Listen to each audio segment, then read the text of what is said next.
안녕하세요. 오늘 저는 여러분과 함께 한 인간의 지나친 자만심이 얼마나 크고 돌이킬 수 없는 비극을 불러올 수 있는지, 그리고 그 슬픔의 무게가 얼마나 무거운지를 깊이 탐구하는 이야기를 나누려 합니다. 세상의 어떤 어머니도 감히 상상조차 할 수 없는 자신의 모든 자식을 한순간에 잃는 고통. 그 처절한 비극의 서막은 바로 한 여인의 끝없는 자만심에서 시작되었으니, 그 주인공은 바로 고대 그리스 신화 속 니오베라는 이름의 여인이었습니다. 인간이라면 누구나 마음속에 품을 수 있는 오만이라는 감정이 극단으로 치달았을 때 어떤 파국을 맞이하게 되는지, 그리고 신화 속의 가장 비통한 슬픔으로 기록된 니오베의 이야기가 오늘날 우리에게 어떤 귀한 교훈을 전해줄지, 그 깊은 울림을 함께 찾아 떠나보시죠. 고대 그리스 신화 속에는 수많은 영웅과 신들이 등장하지만, 그 중에서도 니오베는 인간의 번영이 어떻게 오만으로 변질될 수 있는지를 극명하게 보여주는 인물로 기억됩니다. 그녀는 소아시아 시필로스 산의 왕 탄탈로스의 딸이자 테베의 왕 암피온의 아내였죠. 니오베는 단순히 왕비라는 지위만으로 빛나는 존재가 아니었습니다. 그녀는 헤아릴 수 없는 부와 권력을 누렸고, 더없이 아름다운 용모를 지녔으며, 무엇보다도 자랑스러운 14명의 자녀를 두었습니다. 7명의 늠름한 아들과 7명의 어여쁜 딸들은 그녀의 삶을 완벽하게 채워주는 존재들이었죠. 당시 고대 사회에서 이토록 많은 자녀를 두는 것은 신의 축복이자 최고의 영예로 여겨졌습니다. 니오베는 그야말로 모든 것을 가진 여인이었고, 그녀의 삶은 마치 신들이 내려준 선물처럼 완벽해 보였습니다. 하지만 이 모든 축복과 번영은 니오베의 마음속에 서서히 어둡고 위험한 감정의 씨앗을 심기 시작했습니다. 바로 자만심이라는 이름의 씨앗이었죠. 그녀는 자신이 누리는 모든 것이 너무나 특별하고 우월하다고 생각하기 시작했습니다. 스스로의 지위와 미모, 그리고 무엇보다도 자신이 낳은 14명의 자녀들에 대한 자부심은 점차 도를 넘어서 오만함으로 변해갔습니다. 그녀의 눈에는 다른 누구도 자신만큼 뛰어나거나 축복받지 못했다고 여겨졌습니다. 이러한 자만심은 결국 그녀의 눈을 가리고 신성한 영역에까지 도전하려는 무모한 생각을 품게 만들었죠. 그녀의 오만은 어느 날 테베 시민들이 신들의 어머니 중 한 명인 레토를 기리기 위해 축제를 벌이고 있을 때 폭발하고 말았습니다. 레토 여신은 제우스와의 사이에서 태양의 신 아폴론과 달의 여신 아르테미스, 단 2명의 자녀만을 두었을 뿐이었죠. 니오베는 이 광경을 보고는 참을 수 없다는 듯이 분노에 차 소리쳤습니다. 겨우 2명의 자녀를 둔 레토 따위가 감히 나보다 더 존경받을 자격이 있단 말인가요? 나는 14명의 자녀를 둔 니오베입니다. 나야말로 진정으로 신들의 축복을 받은 존재이며, 여러분이 숭배해야 할 대상은 바로 나라고요.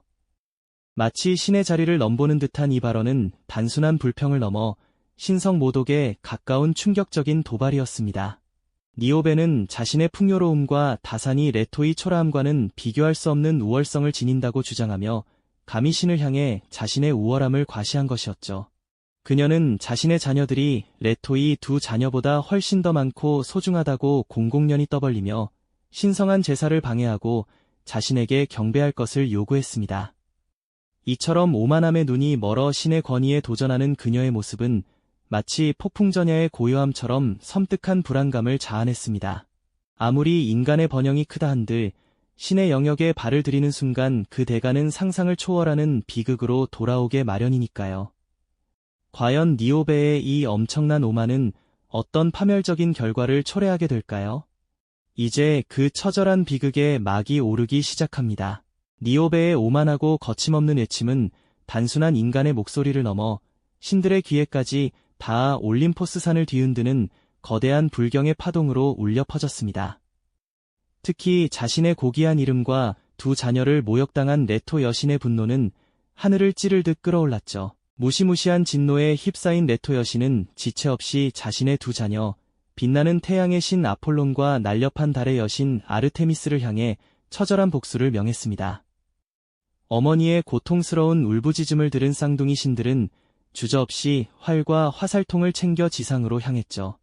신들의 분노가 인간에게 향할 때 그 결과는 언제나 상상을 초월하는 처절한 비극으로 돌아오게 마련이니까요.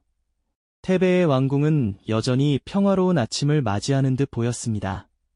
니오베의 7 아들들은 활기찬 기운을 뽐내며 사냥터에서 말을 타고 달리거나 창을 던지며 무술을 연습하고 있었죠. 그들의 젊고 건강한 모습은 니오베의 더없는 자랑이었고 왕국의 미래를 밝히는 희망 그 자체였습니다. 그러나 이 평화로운 순간은 너무나도 갑작스럽게 이내 공포와 비명으로 뒤덮이고 맙니다.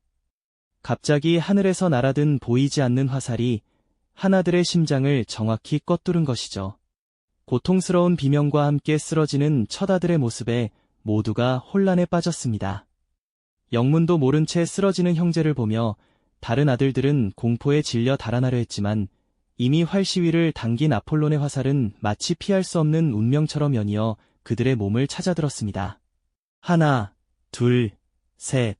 니오베의 자랑이었던 7 아들들은 차례로 차가운 땅 위에 맥없이 쓰러져 갔습니다. 젊음과 활기로 가득했던 그들의 눈은 이내 생기를 잃고 허공을 응시했죠. 이 비극적인 소식은 삽시간에 왕궁을 덮쳤습니다. 사랑하는 아들들의 시신 앞에서 니오베는 과연 처음으로 자신의 오만을 후회했을까요? 그녀의 입에서는 인간으로서 감당하기 힘든 처절한 절규가 터져 나왔습니다. 한때 그토록 자랑스러워했던 7 아들의 죽음 앞에서 그녀의 거대한 자만심은 산산조각이 났습니다. 하지만 그녀에게는 아직 7명의 딸들이 남아있었기에 절망 속에서도 마지막 희망의 끈을 놓지 않으려 했죠. 절망 속에서도 니오베는 남아있는 딸들을 품에 안고 필사적으로 보호하려 했습니다. 나는 아직 7딸이 있습니다. 레토이 2 자식보다 여전히 많다고요. 그녀는 비통함 속에서도 마지막 자존심을 놓지 않으려 발버둥 쳤습니다. 그러나 신들의 복수는 여기서 멈추지 않았습니다. 아폴론의 잔혹한 화살이 아들들의 목숨을 앗아간 후 이번에는 아르테미스 여신의 날카로운 화살이 니오베의 딸들을 향해 날아들기 시작했습니다. 공포에 질린 딸들은 서로를 끌어안고 어머니의 품으로 파고들었지만 그 어떤 인간의 보호도 신의 분노를 막을 수는 없었습니다. 아르테미스의 화살은 정확하고 냉혹하게 날아와 딸들의 여린 심장을 하나씩 꿰뚫었습니다. 어머니의 품에 안겨있던 마지막 딸마저 숨을 거두는 순간 니오베의 영혼은 산산이 부서지는 듯한 극한의 고통을 맛보아야 했습니다. 사랑하는 모든 자녀를 눈앞에서 잃는다는 것, 그것은 인간이 상상할 수 있는 가장 처절한 비극이자 형벌이었을 겁니다. 왕궁은 이제 죽음의 정적만이 감도는 차가운 공간이 되었습니다. 한때 아이들의 웃음소리로 가득했던 정원은 피와 눈물로 얼룩졌고 니오베의 모든 영광은 한순간에 재가 되어버렸죠. 그녀는 마치 세상의 모든 슬픔을 홀로 짊어진 듯 자녀들의 시신 위에서 하염없이 울부짖었습니다. 그녀의 비명은 차마 인간의 것이라 할 수 없을 만큼 처절했고 그 고통은 온 테베를 뒤덮는 듯했습니다. 자녀를 잃은 어미의 슬픔은 그 어떤 오만함도 그 어떤 권력도 막을 수 없는 절대적인 것이었습니다. 모든 것을 잃은 니오베의 삶은 이제 어떤 방향으로 흘러가게 될까요? 그녀의 비극은 과연 어디까지 이어지는 걸까요? 사랑하는 모든 자녀를 눈앞에서 잃는다는 것, 그것은 인간이 상상할 수 있는 가장 처절한 비극이자 형벌이었을 겁니다. 왕궁은 이제 죽음의 정적만이 감도는 차가운 공간이 되었죠. 한때 아이들의 웃음소리로 가득했던 정원은 피와 눈물로 얼룩졌고 니오베의 모든 영광은 한순간에 재가 되어버렸습니다. 그녀는 마치 세상의 모든 슬픔을 홀로 짊어진 듯 자녀들의 시신 위에서 하염없이 울부짖었죠. 그녀의 비명은 차마 인간의 것이라 할 수 없을 만큼 처절했고 그 고통은 온 테베를 뒤덮는 듯했습니다. 자녀를 잃은 어미의 슬픔은 그 어떤 오만함도 그 어떤 권력도 막을 수 없는 절대적인 것이었죠. 모든 것을 잃은 니오베의 삶은 이제 어떤 방향으로 흘러가게 될까요? 그녀의 비극은 과연 어디까지 이어지는 걸까요? 자녀들의 시신 위에서 니오베는 꼬박 아흘의 밤낮을 울부짖었습니다. 그녀의 통곡은 마치 심장이 찢어지는 듯한 고통의 연속이었고 그 어떤 위로도 그 어떤 시간도 그녀의 슬픔을 덜어줄 수 없었죠. 왕궁의 모든 시녀들과 신하들은 감히 그녀에게 다가가지 못했고 그저 멀리서 애통해하는 니오베의 모습을 지켜볼 뿐이었습니다. 그녀의 얼굴은 눈물과 흙먼지로 범벅이 되었고 한때 찬란했던 그녀의 아름다움은 온데간데 없이 사라진 채 오직 절망만이 가득한 형상으로 변해갔죠. 모든 것을 빼앗긴 채 살아있으나 살아있는 것이 아니었던 니오베의 존재는 마치 꺼져가는 촛불처럼 위태로워 보였고 그녀의 영혼은 이미 산산이 부서진 듯했죠. 결국 신들은 혹은 그토록 거대했던 그녀의 슬픔 자체가 니오베를 다른 존재로 만들기로 결정했던 것 같습니다.